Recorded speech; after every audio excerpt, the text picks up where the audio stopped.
السلام علیکم ورحمۃ اللہ وبرکاتہ۔ ہمارا اسلام جو لوگ بدنام کرتے ہیں کہ مسلمانوں میں لوگ ایک دوسرے کو قتل کرتے ہیں، یہ کرتے ہیں، یہ سب فالتو کی باتیں، الزامات لگاتے ہیں۔ تو آج اسی کے اوپر میں ویڈیو بنا رہا ہوں کہ اسلام میں کسی کا بھی قتل کرنا کتنا بڑا گناہ ہے۔ کسی کا بھی قتل کرنا ناحق، جو کچھ بھی نہ کرتا ہو اور بے فالتو میں اس کو قتل کر دیا جائے، تو یہ کتنا بڑا گناہ ہے اسلام میں۔ اور یہاں پہ یہ بات نہیں ہے کہ مسلمان کو قتل کرنا، چاہے کسی بھی دھرم کا انسان ہو، اس کو قتل کرنا بہت ہی بڑا گناہ ہے اسلام میں۔ یہ ہمارے اللہ نے فرمایا ہے قرآن میں، اور رسول اللہ صلی اللہ علیہ وسلم کی حدیث میں بھی ہیں کئی باتیں کہ جس میں منع کرائے رسول اللہ صلی اللہ علیہ وسلم نے کسی کو ناحق قتل کرنے کو۔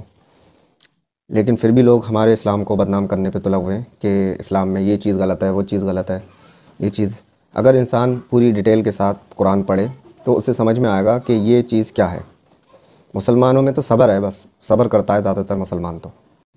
تو اللہ تعالیٰ قرآن میں فرماتا ہے، جو شخص کسی ایسے کا جو نہ قاتل ہو اور نہ ہی زمین میں فساد پھیلانے والا، اگر اس کو قتل کر دیا، جس نے کچھ کیا ہی نہ ہو، جس کا کوئی جرم ہی نہ ہو، اس کو قتل کر دیا تو گویا اس نے پوری انسانیت کو قتل کر دیا۔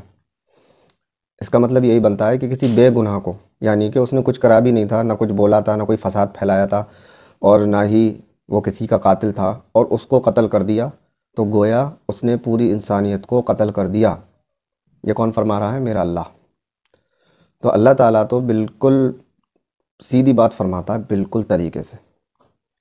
تو اللہ نے یہ فرما دیا۔ اب آگے کیا ہے کہ جس نے ایک انسان کی جان بچائی تو گویا اس نے پوری انسانیت کی جان بچائی۔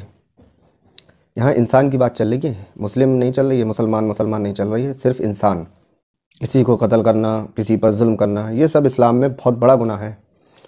وہ لوگ سن لیں یہ بات کہ جو اسلام کو بدنام کرنے پہ تلے ہوتے ہیں کہ اسلام میں یہ چیزیں بہت اچھی ہیں، پسندیدہ ہیں، اور لوگ اس کو پسند کرتے ہیں اسلام میں۔ تو یہ سب آپ کا دھوکہ ہے، اور جس نے بھی آپ کے دماغ میں یہ چیزیں بھری ہیں، یہ غلط بھری ہیں۔ کیونکہ جب انسان جس چیز کو سمجھے گا ہی نہیں تو اس میں صحیح یا غلط کا فیصلہ کر نہیں سکتا۔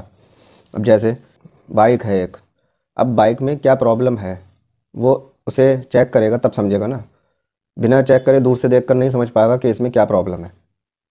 تو اگر کسی کو اسلام کی اسٹڈی کرنی ہو تو وہ قرآن سب سے پہلے پڑھے، اور قرآن کی ایک آیت کا ٹکڑا نہیں لے، پوری آیتیں پڑھے، جس طریقے سے اسے پورا کلیئر ہو جائے کہ ہاں بات کیا چل رہی ہے۔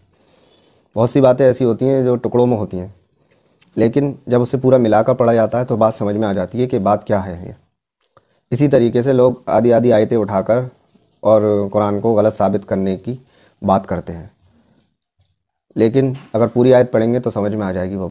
اب لوگ جو اسلام کو دیکھتے ہیں وہ مسلمانوں سے دیکھتے ہیں۔ اب جانے کتنے ایسے مسلمان دکھاؤں گا جو جوا کھیلتے ہیں۔ جوا کھیلنا اسلام میں حرام ہے، لیکن وہ کھیلتے ہیں، تو اس سے اسلام غلط نہیں ہوگا، وہ لوگ غلط ہیں۔ ایک میں رسول اللہ صلی اللہ علیہ وسلم کی حدیث بتاتا ہوں کہ رسول اللہ صلی اللہ علیہ وسلم نے فرمایا کہ جس نے کسی ذمی کو ناحق قتل کیا تو وہ قیامت کے دن جنت کی خوشبو بھی نہ پا سکے گا۔ اب سوچیں کہ اتنا بڑا گناہ ہے اسلام میں کسی کو ناحق قتل کرنا، جس نے کچھ کیا ہی نہ ہو اس کو قتل کرنا۔ تو یہ ہمارے اسلام کی شان ہے کہ اللہ تعالیٰ اور اللہ کے رسول صلی اللہ علیہ وسلم نے ہم کو یہ باتیں سکھائیں، اور اللہ کا لاکھ لاکھ بار شکر ہے کہ میں مسلمان ہوں، کہ مجھے پتہ ہے سب کہ اسلام میں کیا چیز غلط ہے اور کیا صحیح ہے۔ لیکن جن کو الزام لگانا ہے وہ لگا کر رہیں گے، اور جس کو بات سمجھنا ہے وہ سمجھ سکتا ہے، لیکن جس کو نہیں سمجھنا ہے اسے کتنا بھی بتا دو نہیں سمجھے گا۔ تو ایک جگہ قرآن میں یہ بھی آیت ہے کہ جو لوگ اللہ کے سوا اوروں کو پکارتے ہیں، مطلب خدا سمجھتے ہیں، ان کو بھی برا مت کہو، ورنہ وہ اللہ کو برا کہیں گے اپنی جاہلیت کی وجہ سے۔ یعنی کہ جو اور خدا بنائے ہوئے ہیں ان کو بھی برا نہ کہو، مطلب جنہیں لوگ خدا مانتے ہیں ان کو برا نہ کہو، ورنہ وہ جاہلیت کی وجہ سے تمہارے سچے اللہ کو برا کہیں گے۔ تو یہ اللہ کی شان دیکھی کہ جو لوگ اللہ کے علاوہ بھی اور لوگوں کو خدا بنائے ہوئے ہیں تو ان کو بھی برا نہ کہو۔ تو ہمارے اسلام بہت اچھا ہے، ہمارے اسلام میں کوئی ایسی بات ہے نہیں جو پکڑنے والی ہو. ہاں لیکن مسلمان کی کہہ نہیں سکتا، کیونکہ مسلمان تو اپنے دل کی کرتا ہے، وہ اسلام کے مطابق نہیں چل رہا ہے. بہت سے مسلمان ایسے ہیں، لیکن کچھ اچھے بھی ہیں، کچھ برے بھی ہیں. السلام علیکم ورحمۃ اللہ وبرکاتہ.